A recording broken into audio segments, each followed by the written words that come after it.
All right. Welcome everybody to our June town hall. We're excited that you all are here with us. We're gonna give it a couple more minutes to get everybody in. So just sit tight, but we are glad that you're here with us.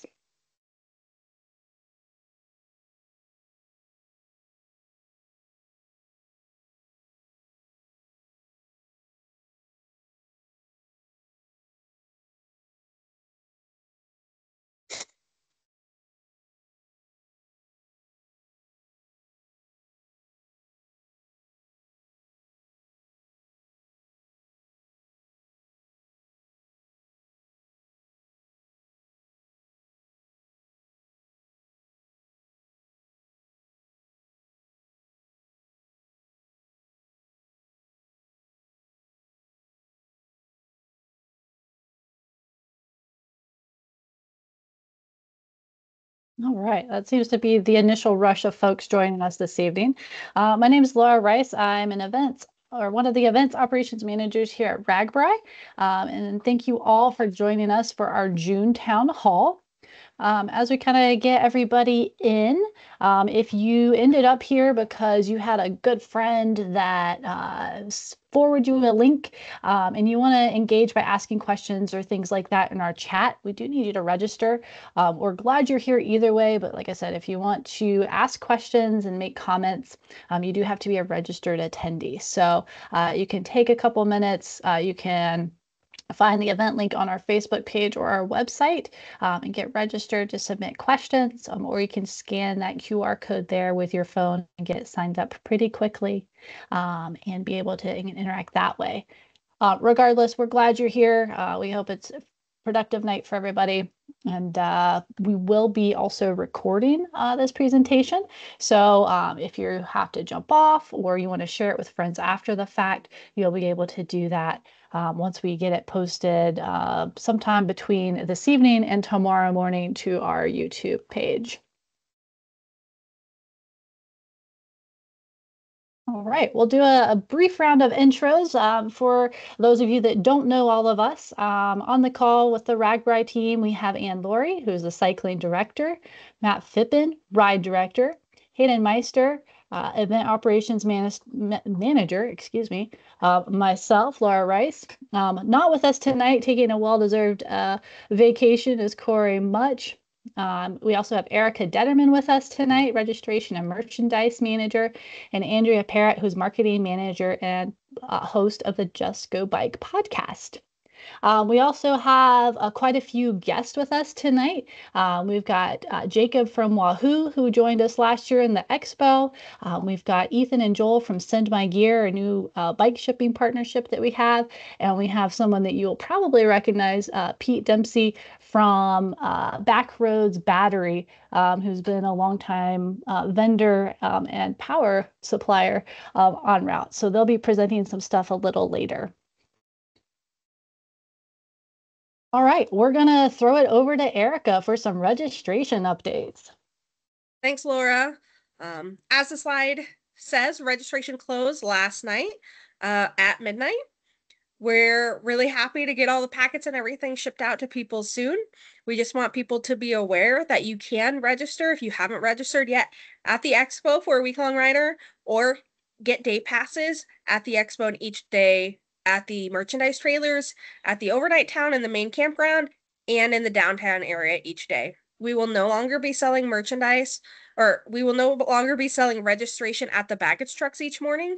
So if you know you want to ride Tuesday, Wednesday, Thursday, we recommend you getting all three of them at once, Monday evening at the latest for Tuesday morning. And then registration and transfers, refunds and transfers. 6/1 was our deadline for refunds, and we are no longer allowing transfers this year. If you have any questions about that, or if you purchased the protection plan with registration and are no longer able to join, feel free to email us at info@ragbrai.com. Registration packets will be shipped out here shortly. Since registration is just closed, we'll be working on assigning those wristband numbers and getting those packets shipped out by end of month. If you have moved, or if you any of those things since you've registered, feel free to go ahead and check your email and make sure your address is correct and in motive. Registration packets are expected to be shipped by the first week in July. And this year new, you guys will receive a tracking number with that when that packet ships. So from Enmotive, you will get a tracking number saying, hey, your packet's on the way, and you'll be able to track that the entire time till you get that. And then we've got some great new merchandise items. One of my favorites to take on Preride this year was our new handle stash bag. It's got the new logo for this year, AP, Murph, and the team used that all week and they had some great feedback from it. So go ahead and head on over to the RAGBRAI shop and grab one for yourself for the ride. And same thing with the other cycling kits. RAGBRAI Jersey Day will be here before you know it. Make sure you get your jersey ahead of the ride. Our online store will be open until July 7th. So make sure you're all kitted up for the ride. And if you purchase anything or you ordered registration merchandise and you've gotten it, it's not exactly the right size, we will accept those by mail right up until we start packing up for the ride when when the online store closes in the beginning of July, and we'll ship the correct size right back out to you. To get a return or exchange form, just go ahead and email us at info@ragbrai.com. We'll send that out to you. On the ride this year, we will not accept any returns or refunds. We just don't have the capability to process those at the event. So we'll want all of those to be mailed to us after the ride, before or after the ride. We will accept exchanges this year for like items only. So if you order a men's jersey medium and you need a small, we'll swap that out for you, but we can't exchange that for shorts. So we just want to make sure we're going up in sizes. If you want to return that for a different size or a different item, you can email us and we'll get that taken care of before the ride. So that way you don't have to worry about coming and seeing us on Expo Day. Another new update this year is our merchandise trailers are not accepting cash this more. We're going cashless. So we'll be able to take debit, credit, and mobile payments. So we'll be able to take Apple Pay for one of the first times ever. And that is just at the RAGBRAI merchandise trailers. So go ahead and make sure you know that because it's a little bit different from the last couple of years. All right, thank you, Erica. So last week, our team and a crew of riders and support staff went out for the annual route inspection pre-ride. So here's a little recap of that.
All right, turn it over to Matt for all things pre-ride.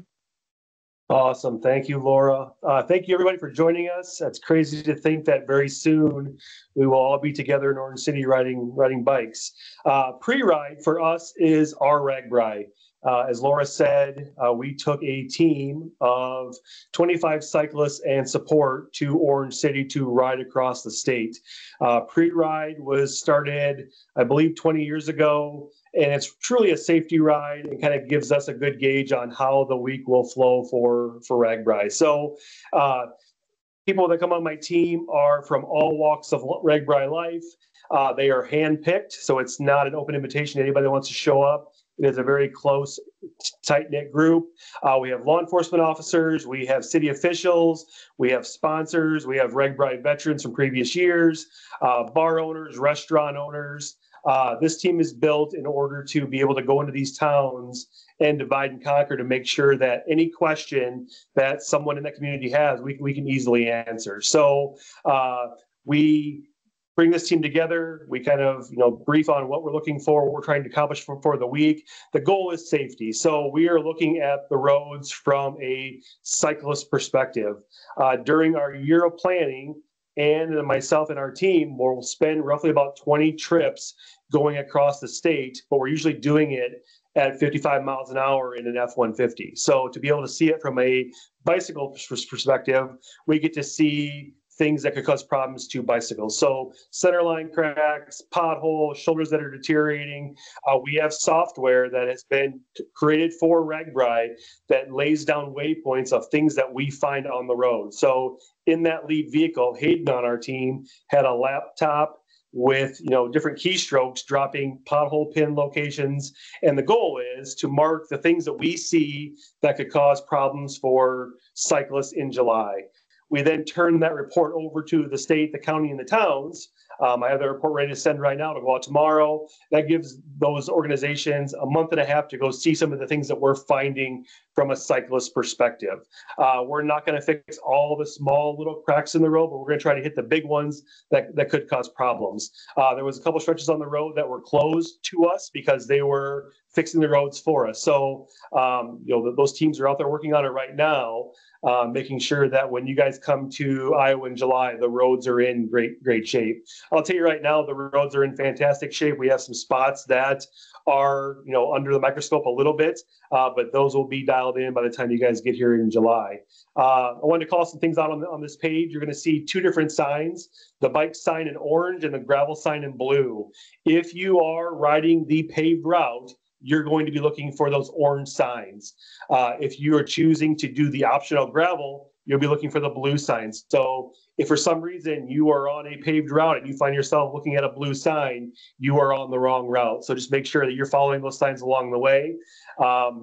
Every town that we stop in was ready for us this year. We have 38 towns en route. I think we ate more pie and food than we've ever eaten before on a pre-ride. There was one day that I think we had 4 lunches before lunch. So thank God we were riding bicycles. The one day that kept us off the bike, you guys kind of saw the video of pouring rain. We had, heavy winds that day. It was a 40-mile-an-hour crosswind. We had thunder and lightning, and the field temperature was in the 40s. So I can almost guarantee we will not have 40 degrees in July. It'll be a lot hotter than that, but that kept us off our bike. But that was the one day where we ate the most food, and by the end of the day, we were feeling a little sluggish because we had eaten so much. But the goal, like I said, of pre-ride is to make sure the towns are ready. If you look at day one, you're going to have 4 towns en route with 2 different gravel sectors. Each day lays out the distance. So Orange City to Granville is 10.4 miles, 19.9 to Primgar. That'll be the longest stretch of the day. The meeting town will be Hartley with 14-mile distance, May City at 11.4, and then a longer stretch going into Milford at 17.2. But you can see that I have shutdown times. Shutdown times are our way of moving the route forward. So you can see in Granville, that town will close at noon. So our route opens at 6 a.m. It will close at 6 p.m. So part of pre-ride is to gauge whether these shutdown times make sense for the day of. So, if you're leaving Orange City at 6 a.m., that's giving you a 6-hour window to get to Granville, which is 10.4 miles. None of you are going to need 6 hours to go 10 miles. So it kind of overlaps a little bit. Our team this day averaged 15.5 miles as a group. This group are not all world champion cyclists. We come from all walks of life, all body styles, all ages, and we were able to get into Milford before my time cut. We actually arrived at 4:30 when I wanted us to be there at 5. So, we were able to hit every town, stop for a minimum of an hour in each town, and be able to make it into Milford by that 4:30 time frame. So a great first day. Day 2. Day 2, we are going to Minnesota. So this was a very exciting day for us. This is the first time our group has all traveled to Minnesota. And I've been there a bunch, but as a group, this was our first time. You'll have basically 2 communities with 1 built community being Brown Park. First time out of the gate is 4.5 miles, 15.3 miles to Brown Park. This is not a meeting town. It is a halfway point. There is no meeting town that day. So if your support driver thinks they're going to be able to see you and visit you in Brown Park, they will not be able to get any vehicles in there. Those vehicles will have to go directly to Esterville. But Brown Park is the halfway points for the ride. Brown Park is in Minnesota. This day is very unique from the standpoint of, one, we're leaving our state and going into Minnesota, but our partners with the State Patrol cannot leave our state. So as we get to that state line, you're going to see on the other side Minnesota Highway Patrol waiting for us to take us in. They'll be in charge of getting our group across the state. We're going to be in that community for roughly about 15 miles when it's all said and done. And they will bring us back down to the Iowa border where our team of State Patrol will pick us back up. There will be photo ops in Brown Park. You can see the Welcome to Minnesota sign. That sign will be in Brown Park for photo ops. We're bringing in a bunch of our vendors. Minnesota's bringing in a bunch of their local vendors, so you'll truly get a taste of what Minnesota has to offer. But this will be a day where, with it being roughly a little over 40 miles, there's no true rush to get to the overnight town. You will be able to hang out. It's a day where you have great weather and tailwinds. You will be able to just truly enjoy these spots for as long as you need to enjoy them. Brown Park will close out at 3 o'clock. You'll have to be past that point by that time to go to Superior. Superior closes at the time 5 o'clock, and then we get you into Esterville by 6. This day, our team was in Esterville by 3:30, so we made good time going across the state. We were able to spend an hour in these communities and hang out and plan and work with them, but we were able to get into that overnight early to get set up for that evening. So our group, 14.64 miles per hour average. So we made good time going across. There's a lot of really, really cool things, but this will be a day where people can truly enjoy the sights. Day 3. Day 3, Esterville to Forest City. One of the longer days, 73.9 miles. This will also be the Century Day for riders, but a lot of cool stops. Average distance between town is 10.6 miles. There are 6 communities that will be en route. Armstrong, Sway City will be the first 2 out of the gate. We will have lunch in Bancroft. Bancroft is where Mr. Pork Chop is from, so they'll be slinging pork chops there for you. But there's a lot of fun things to check out while you're there. Crystal Lake has the world's largest bullhead on record. You can see a picture of that in the background. So make sure you get a shot there, but a lot of really, really cool things to experience. In the 2 days prior, our team spent 60 minutes in each town. This day, we spent 45 minutes to make sure we were able to make it in. And we ended up arriving in Forest City by 4:30 when I wanted us to be there by 5:30. So we were definitely ahead of schedule. Like I said, the distance between towns is 10.6 miles, so they're easy chunks. Long stretch out of the gate, and then it does get easier towards the end. But this will be, like I said, the Century Day. Woden and Crystal Lake, you'll actually visit twice on the Century Loop, so you'll be able to hit them twice if you're planning on doing 100 miles. Or if you get to Crystal Lake and you're just not feeling it, you can do the 9.4 miles and get into Forest City. That is day 3. Day 4, Forest City to Iowa Falls. This was a lot of people's favorite day. Great gravel. Brent called it Hero Gravel. If you guys know what Hero Gravel is, it's basically the best conditions for gravel as you're riding it. Our team averaged 17.23 miles an hour. This route is a north to south route, and we had a almost 10 mile an hour tailwind the entire way. So we were getting pushed across the state. We spent 60 minutes in these towns. A lot of proven communities, some brand new to RAGBRAI for the first time. One community that's only 2 miles from the previous one. So hopefully you guys can all make that 2 mile stretch. It was pretty easy for us. But then you have the last stretch going into Iowa Falls is 20 miles. Super flat, but it still is 20-mile distance. So make sure when you leave Coulter, you have some extra things in your jersey pockets to get you to that final destination of Iowa Falls. 5 communities on route, 1 gravel sector. Average distance is about 12 miles per town, but overall a flat route. Day 5. Day 5, Iowa Falls to Cedar Falls. This is probably the sweet spot for mileage. Our riders seem to think that 50 miles is the perfect distance for a day. 4 communities en route. Average distance is 10.4 miles between towns. There are 3 gravel sectors. Before we did pre-ride, there was only 2. We kind of changed it up a little bit to make sure everybody can get into New Hartford. So now we have 3 gravel sectors that you'll be able to take. Gravel is really easy this day too. There is a rock that is on the side of the road after you leave New Hartford. That is the biggest rock that I've ever stood on the side of the road. So make sure you experience that if you're riding gravel that day. But overall, a pretty easier stretch. Cedar Falls had probably the best welcoming that we've seen on pre-ride. We had a 4.5 mile police fire truck escort into town. And then the next day leaving town, we had a 14.5 mile Blackhawk County motorcycle escort into Dunkerton. So they truly knew how to take care of us. Our team averaged a little shy of 15 miles an hour. So overall, a good day. It was a east to west wind. So we battled headwinds the entire day, and our team still was able to average around 15 miles an hour.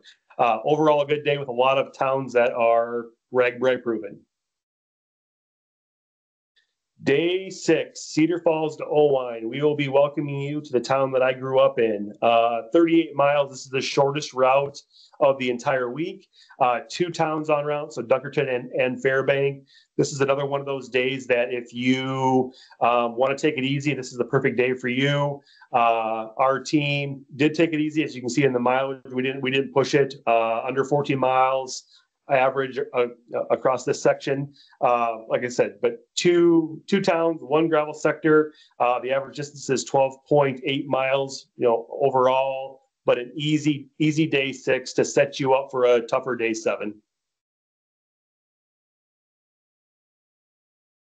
Day 7, Oine to Guttenberg, 61.6 miles, and this is all the elevation at the end waiting for you, and it truly is. So, this day we have 6 towns en route. The average distance between towns is 8.9 miles. We were able to truly get eyes on this from the standpoint of, there's going to be a lot of people that day that are trying to catch charters, families waiting for them, because our route closes at 4 o'clock this day, not at 6 o'clock. So riders are going to have to be on a mission. As you can see, those first 4 towns out of the gate, they're very close, jam-packed in there. So Oine to Stanley is 7 miles, Stanley to Aurora is 6 miles, to Lamont is 6, to Dundee is 6, then you have a longer gap to the meeting town. So you're going to have to be very strategic on where you're stopping. We were able to stop in every town. This day we spent 30 minutes there as a check-in, and we were able to land in Guttenberg by 3:30 when I wanted to be there by 4. So we did run ahead of schedule, but depending on what time your shuttle or your family wants to leave, you may have to bypass or just quick gas and go in some of these communities. There are 6 towns, like I said, en route. All the elevation comes after Edgewood. So keep that in mind. If you can make good time getting into Edgewood and have more time at the end of the day, that's kind of what you want. There's a couple stretches. I think Laura kind of talked about, there's a 1 mile gravel climb that has a 9 to 10% grade. I do not recommend this gravel for somebody that's brand new beginner trying to just check this out. The last 2 gravel sectors of the week are going to be the hardest and the most elevation, and there's some pretty fast downhills. From the paved version that we'll be riding to, there's a section that is a 1.9 mile climb out of the big valley that you'll go down into. And then the last 2 miles of going into Guttenberg, it's all downhill. And we were able to get going pretty fast. So please take it easy as you go into Guttenberg. But our team had a great day. Like I said, we were able to stop in every community along the way, spend some time. We averaged 13.5 miles an hour, and we were able to dip our tires and basically be out of that community heading back home after 5 o'clock. So overall, fantastic week. The towns are in a very good spot. They're checking the last minute boxes. And I traveled 2 more times working with these overnight towns, and then the ride will be here. So we still have a lot to do on our end, but we look forward to seeing everybody in July. Keep riding your bikes. Thanks, Matt. All right. So one of the partnerships that we have is with Wahoo. We are able to use their brand new bike computer while we were on pre-ride. So same thing, a lot of us, a wide range of experiences using different levels of technology. And we were able to use them easily across the board for our route navigation. So now I'm going to turn it over to Jacob Boberg with Wahoo to kind of share some Wahoo stuff. Awesome. Thanks, guys.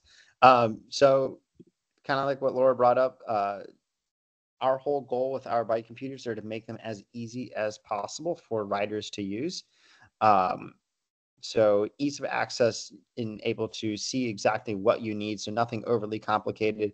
Kind of like Matt was going through, it sounds like some of those days on the back half of the course are going to be a lot more elevation challenging, where mapping and GPS might come in hand to make that ride just that much easier and more enjoyable for you guys. This year, with our new computers that we just launched in the spring, we have brought a new 16 million color touchscreen to our Element Ace and Element Roam units. But we've also brought our new color screen over to our Element Bolt. So as far as any of the Wahoo computers that you decide you might go with, you're going to get awesome screen clarity and colors through them on your map for turn-by-turn directions. We've also updated beforehand. We've used multiple different apps for navigating our different platforms. We've now consolidated everything down to one app just to make it easier for users, so you can find everything that you need Wahoo-wise. Something new as well for our new computers this year is, for many of us, we might have multiple bikes in the stable. So we've added different ride profiles to our computers. So depending on what you're looking for and what data metrics, you can set up different ride profiles on your bike computer. So each one is ready for and customizable. So when you go out and ride, you're ready to go. And as I said before, following the markings on course is great, but we also have audible turn-by-turn on our Ace and Roam computers that will tell you when to turn left and turn right, as long as you have the maps downloaded on the computer, as well as on-screen displays will tell you when to turn right and turn left, so that in terms of getting lost, hopefully you should not get lost. And then lastly, for those big climbs in that back half, especially that really, really long gravel climb that you guys are talking about, a new feature that we brought is our new summit feature, which will give you all the data for that hill as you go up and start climbing it. It'll tell you where you're at on it. It'll give you an estimated ETA to finishing it so that you can make sure to pace yourself well and get to the top without blowing yourself up. And I appreciate it. And if anyone has any questions, I'll be there at the expo, and I'm more than happy to help answer and get your new Wahoo set up for you. Thank you. Awesome. Yeah, I'll Thanks. say on behalf of our team, like we all had the Ace computers and no one got lost. We've also partnered with Ride with GPS and basically done the turn-by-turn, which automatically just uploads in, super easy to use. We will share all the GPX files on June 27th. So like I said, we have one more trip across with towns where we cover some route stuff. That is the last time anything from a route could change. And then we'll release all the GPX files to you guys so you can download them, put them into your computer and get your turn-by-turn. We'll also share all the support files too, so your support drivers have the turn-by-turn. But you know, I've been running Wahoo for a long time now. It's super easy to use. I was a little apprehensive at first because the Ace screen is so big, but I fell in love with it at the end. You know, it's easy to see things. The touchscreen is easy to navigate. Even when you get, it gets rain on it or wet, it's still easy to swipe through and check things out. But no, it syncs up so easy. And like I said, no one got lost. The turn-by-turn was spot on. So if you're nervous about, losing your way, definitely find a way to get a Wahoo and get Ride with GPS downloaded into it, and you'll love every minute of it. And Matt, you forgot the most fun feature of this Wahoo. I don't know if it's new for this one or previous ones, but the bell. The bell. Yeah. You double click your screen and there's a bell that sounds off. It was awesome to have that. So we were definitely dinging bells across the state. The other thing is the wind feature too, so you can kind of see when you're in the slipstream of the riders or when you're out really taking all the wind to your face. So a lot of really cool things that this company is doing, and we're proud to be a partner with them. Right. And yeah, if anybody has questions about Wahoo, you can drop them in the chat. We'll try to get Jacob to answer those. Or like he mentioned, they'll be in Expo on day 0. So definitely glad to help answer questions. If you need to buy one at that point or troubleshoot or anything like that, they're there for the full range of things. All right, next up in our guest suite of visitors this evening, we have Joel and Ethan from Send My Gear. This is a new partnership that we formed this year for Bike Shipping Simplified, as they say it. So I will let them take it away. Thanks, Laura. Yeah, we're so excited to be working with the RAGBRAI team to be providing round trip shipping for bikes, camp gear, and luggage to RAGBRAI. So yeah, like we said, bikes, camp gear, and luggage, we can handle it all. We're also going to be working with the RAGBRAI official shops to provide bike assembly on site, as well as bike packing for your return shipment. And on top of that, we'll also be able to transport your bike box or case from Orange City to Guttenberg or any stop along the way. So yeah, just some quick notes on how the process works for bikes. Basically, you can head to our RAGBRAI specific landing page, get a quote, and print a shipping label in seconds. You can select to round trip ship your bike or one way, so it's super easy.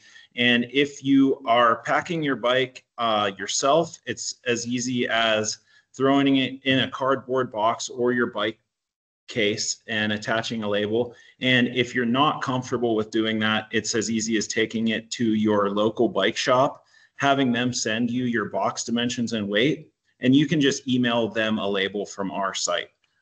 From there, just head to our booth in Orange City and pick up your gear ready to ride. If you are interested in shipping your camp gear or luggage, that's also very simple. As far as luggage goes, you can essentially attach our label to your pre-existing luggage with a clear label or a sturdy piece of cardboard. Just tape our label to that and send it on its way. Our recommendation there is just to close your zippers with zip ties so they don't open in transit. And camp gear, that's definitely one of our specialties. Just throw it in a cardboard box, pack it with some padding, and attach our label. And you can pick that up at our booth in Orange City as well. And as far as return shipping goes, you can drop your bike or gear off at any overnight stop with us. We'll be able to print a label for you and make sure that it gets home safely. And as mentioned earlier, our bike packing services will be available by professional bike shops for a fee of $100. And if in the instance you didn't ship your bike there but want to ship your bike back, we will have packing supplies available and some boxes, so we can handle that. And for more info, head over to our site, sendmygear.com, or click on the RAGBRAI landing page. You can get quotes, see your recommended ship dates by state, which is really helpful, view drop locations, and we'll also have some comprehensive FAQ for the RAGBRAI event. One thing I did want to mention about our services is that as part veteran-owned company, we'll be donating a portion of all of our costs to honor flights. So really excited about that.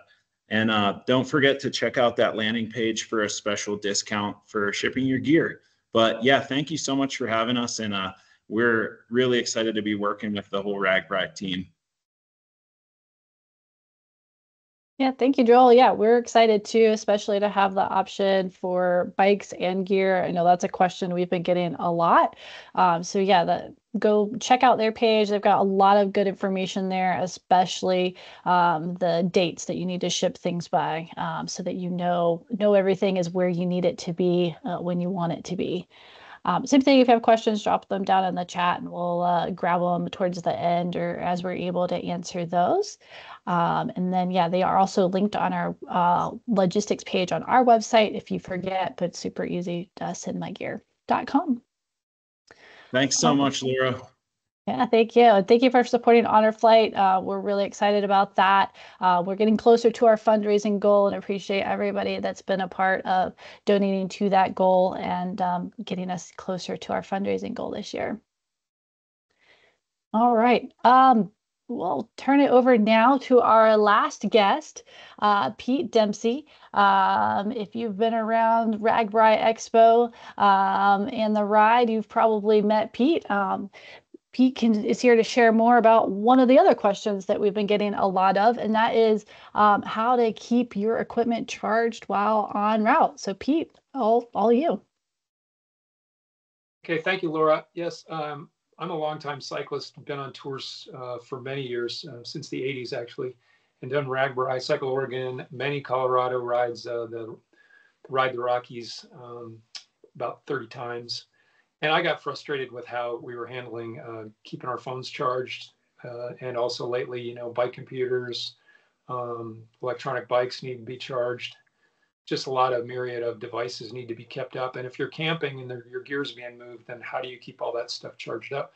Well, they've been solutions that I don't agree with, charging stations, charging trailers, but they all require you to leave your device with them to be charged. And who wants to leave their phone somewhere for a few hours anymore, right? You can't do that. So, and there's a liability, there's danger of losing your phone and just the inconvenience of keeping it charged. So I, for my own self, I started Backroads Battery about, oops, did I just mess up?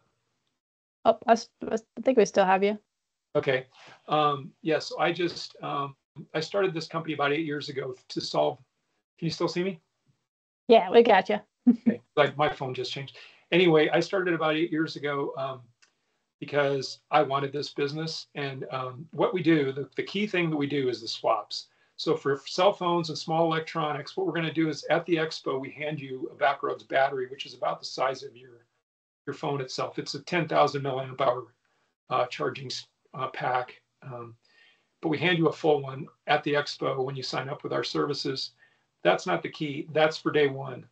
So as you ride through each day, we're at the lunch stop with Mr. Porkchop, and we have a fresh battery waiting for you every day. So you come in with your down battery and we give you an up battery. The swap is boom, boom, just like that. So the swaps are really the key thing that we do, because now you have a full battery every day. You don't have to worry if you're in a tent. We call it put a socket in your pocket is one of the slogans. The other slogan that my partner came up with was, why'd you let your phone die, dumbass?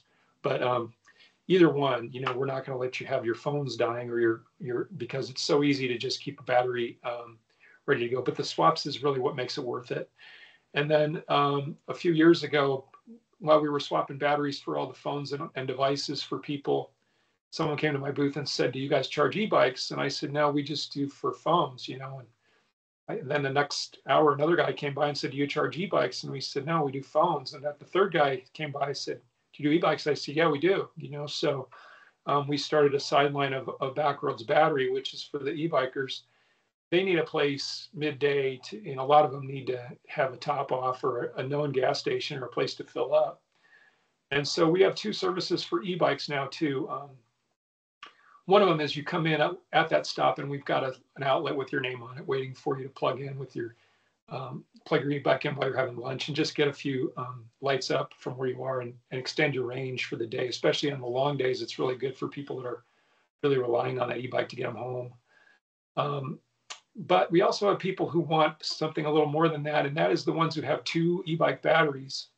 And with those people, they bring us their battery at the expo, and they hand us their full e-bike battery, and they leave with one on their bike.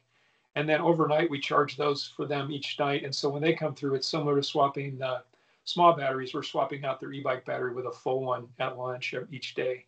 We're not in the end town, so we're not doing the night charging of these e-bike batteries. We're doing it in the middle of the ride each day.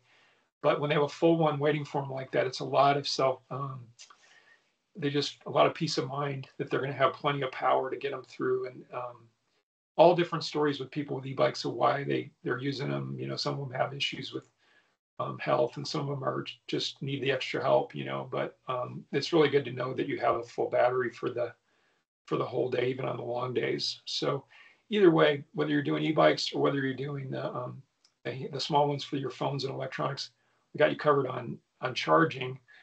We have 3 models on the little batteries. One of them is a small, like an economy model.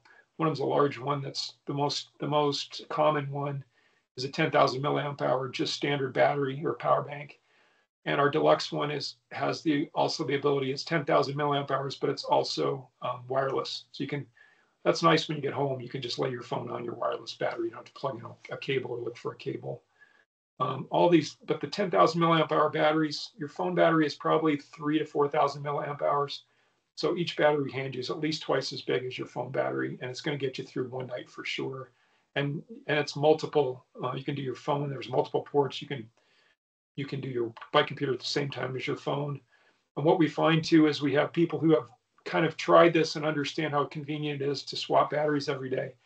And they'll bring people in their group by the ear and say, will you sign him up because he's taking my battery every night and stealing my, a battery to keep his stuff up, and he needs to get his own, So we definitely have people on RAGBRAI that are coming every year back to us. Get a lot of praise for the idea because people are so used to having to leave their device somewhere to get it charged or go into a restaurant and find a plug to plug into, and it takes all that away. It just makes it so easy to keep everything charged. All right, and people can visit your website and sign up in advance, right? Yeah. So go ahead and get that reserved. That's best, Laura, because we do have a capacity of about 400 batteries we can do for the phones, and so we haven't sold out last year. We were close to it in a couple of years ago, selling out. But yeah, I'd recommend doing it in advance just so you've got it, because we do have to stop. We have to recharge them all each night, so it's a lot of work. So we do have a capacity of about 400. So e-bikes is about 100. So either way, you should get signed up in advance. Excellent. So yeah, go to Backroads Battery. You can see all the different options that Pete has there and go ahead and get your reserved spot. So that's one less thing you have to worry about. Or definitely come see them in the expo, since they'll be joining us on day 0 in Orange City. Great. Thanks so much, Laura. Yeah, thank you, Pete. All right, so it is only 36 days till RAGBRAI. Our next town hall is going to be on July 10th, and we'll go over final ride prep and information there. And if you did jump on sometime in the last little bit, we are going to put a recording of this presentation up on YouTube sometime between now and tomorrow morning. So if there's any information that you missed, you can go rewatch it and get all the good info, and also share with other ride friends who are going to come out. So we do have some questions that we're going to go ahead and answer. These are pre-submitted when you registered, so thank you for taking time to do that. Let's see here. We'll start with a couple of gravel questions. So we have our optional gravel segments this year. And one question is, if I ride all gravel options except for the tough final day, will I get a gravel patch? So Matt, can you explain how the gravel patch will work? Yep, you'll be able to go to Parkersburg, where is our meeting town on our Cedar Falls day, and go to the Shimano booth, and they'll be able to hand you your gravel patch. So you show proof that you've made it. So take pictures of gravel, and then they'll be able to give it to you there. So you can definitely skip the last day if you need to. And having ridden the last day, yeah, you need to be a super comfortable gravel rider for some of those descents, especially. And there is about a mile-long climb out of the river valley that is exceptional, but also a little agonizing. So if you're not comfortable doing that, keep it safe and friendly, and enjoy all the rest of the gravel over the week. All right. And can you just go over once again when GPX routes will be available, both rider and support driver? Yeah, absolutely. So right now they are finalized on our end. Ann and I travel next week, and our topic is public safety with all the overnight towns. We'll just confirm with them the routes to make sure they're still feeling good with that. We'll let them know this is the last time anything could change.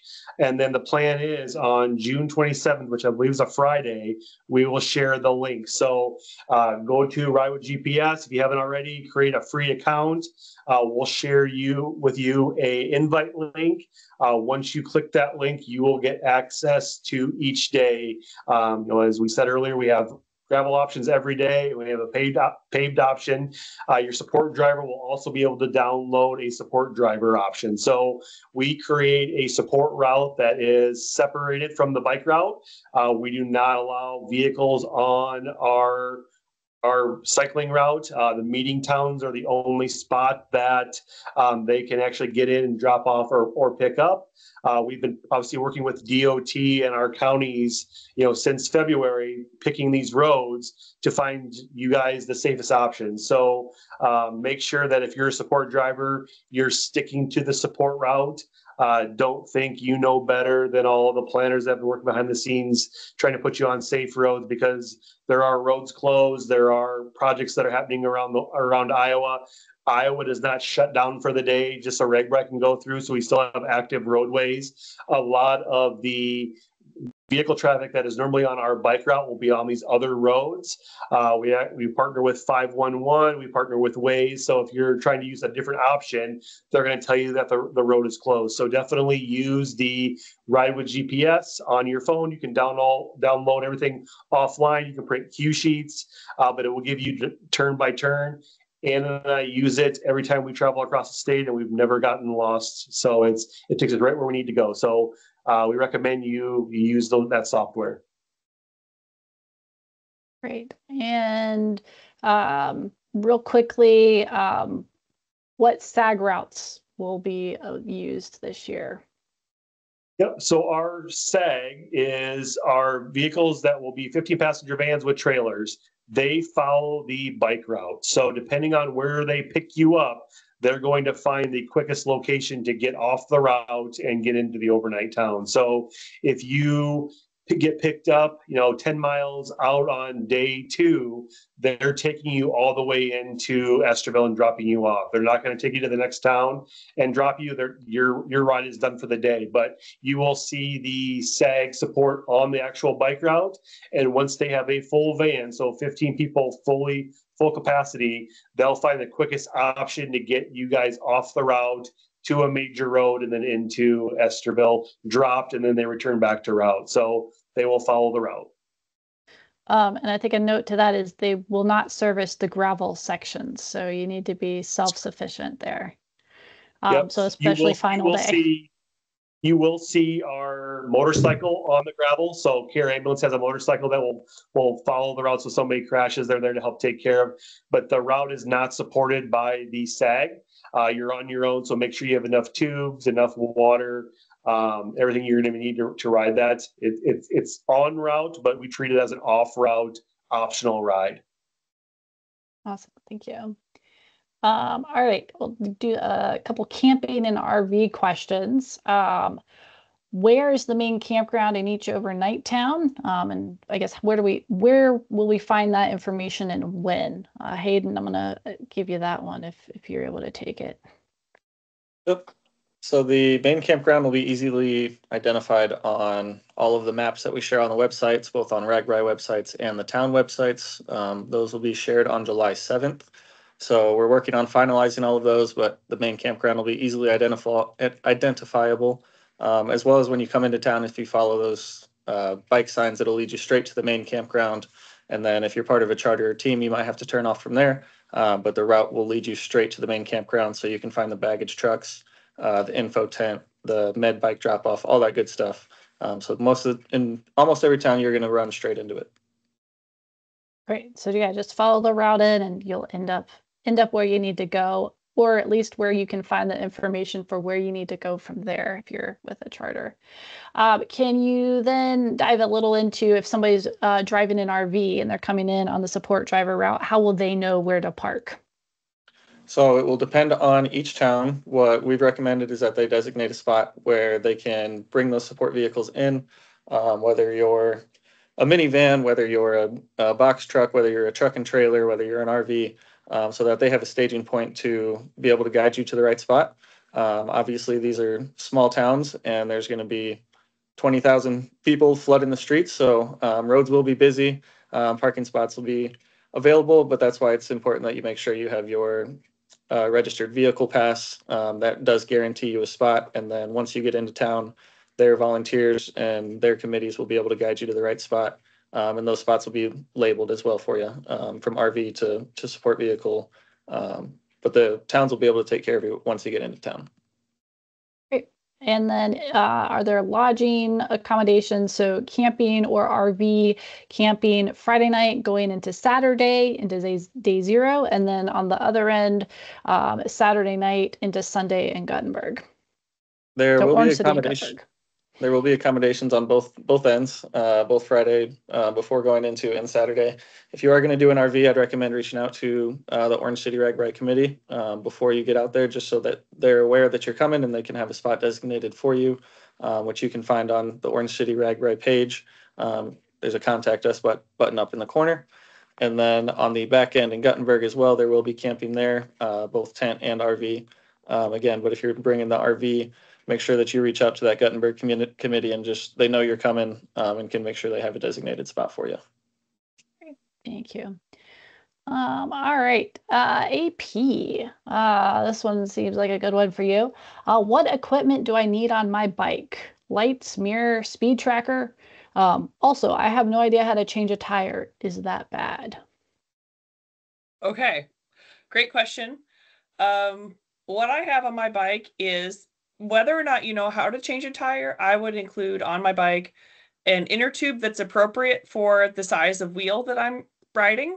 If you don't know what that is, I would stop in a bike shop and anybody could fill you in on that and help you pick out the right items. I also include a couple tire irons, which is a little doohickey that is really important in changing a tire. So, you know, I think it would be a good idea to watch a couple YouTube videos or go to a bike shop and take a class on how to change a tire. But if you don't do that, at least you'll have the equipment so that one of your 20,000 new best friends who ride RAGBRAI can help you change that tire. And believe me, you'll get plenty of help if you need it. It's not super stressy to need to change a tire on RAGBRAI. In fact, there's a whole team, the Air Force cycling team, they're well known for helping riders change tires. So you'll probably get some help, but it's nice to kind of just know ahead of time. And it's nice to have your own supplies so that you're not reliant on anybody to change your tire.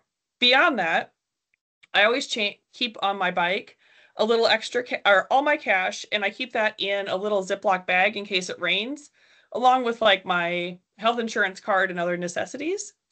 I'll always keep a little tube of sunscreen, a little thing of hand sanitizer, lip balm, Kleenex because I get a runny nose when I'm riding out in the fields. And you know what's always super helpful is a little zip tie and maybe a Sharpie. Those are kind of weird ones that I keep in my bike bag. I do try to keep it light because you're going to probably find stuff along the way to add to that bag, like snacks, like Scotcheroos, like trail mix, things like that. So I always leave a little bit of extra room for that kind of stuff. I think that's actually pretty much all that I carry on my bike. Oh, I also have like salt tablets, like a noon tablet or a drink mix in case I can't find Gatorade, because you will always be able to find water in every town. Awesome. Erica. I think this one's been in the chat, but we've got a couple questions about that too. So our standard vehicle passes have been sold out. Are people able to buy one of the remaining extra large ones, even if their vehicle is smaller than the remaining pass sizes that are available? Yes, so with registration closing, you cannot purchase a vehicle pass between now and the ride.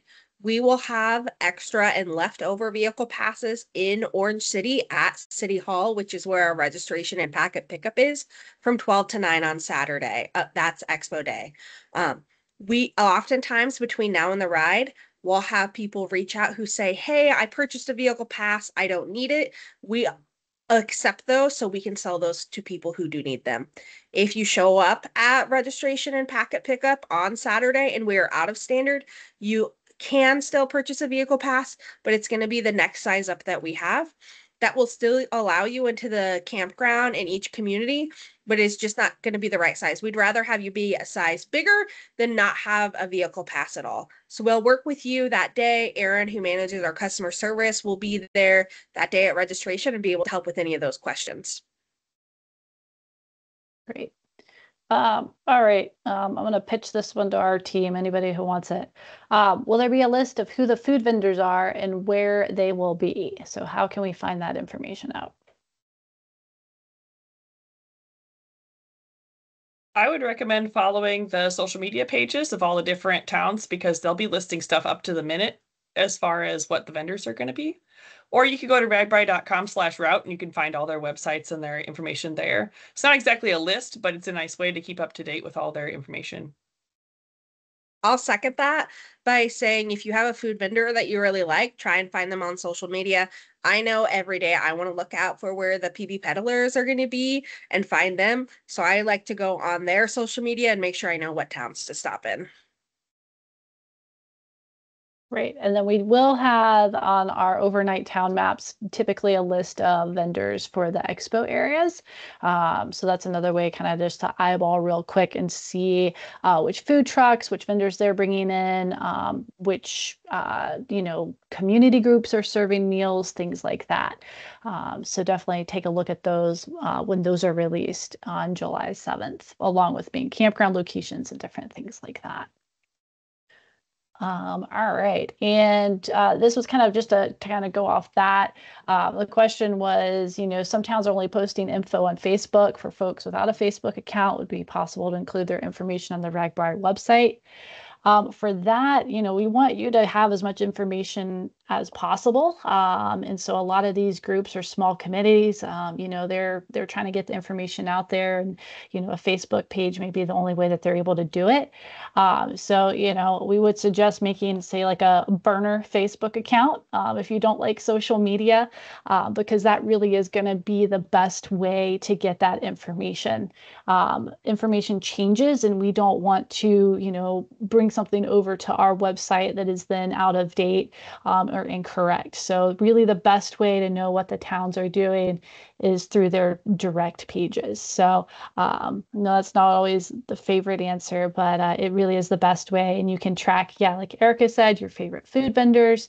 We have different people, and we also have different Facebook groups out there, unofficial Facebook groups out there with other riders that can give you information and tell you different things that they've learned or that they've picked up on for this year's ride.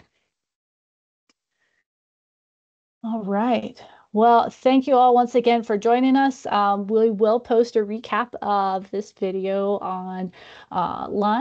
You'll be able to get a link on our Facebook page. It'll also go on YouTube. And if you're registered for this town hall, you'll also get an email with the recording from Teams. Our next town hall, like I said, is going to be on July 10th. So that'll be our last town hall before RAGBRAI LII. So we'll get registration info out for that in the coming days. And we hope to see you then. Thank you all. Have a good night, and we'll see you in July.